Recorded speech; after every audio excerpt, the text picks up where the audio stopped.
Так, но видеокарта в нем стоит на самом деле не самая плохая, 940М.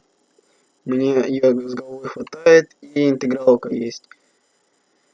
Получается, ну вот, HD график 5500, я ее не пользую только когда там, без зарядки, только тогда я его пользую, потому что я не играю без зарядки. А основная видеокарта 940М.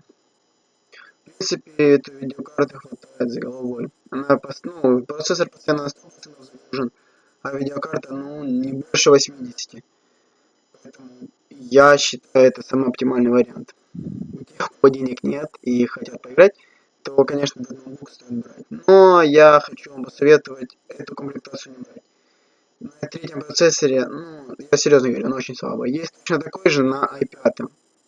Вот его стоит, там и турбобус есть, ну, тоже 2 ядра, но его должно хватать побольше. Следующий посмотрим.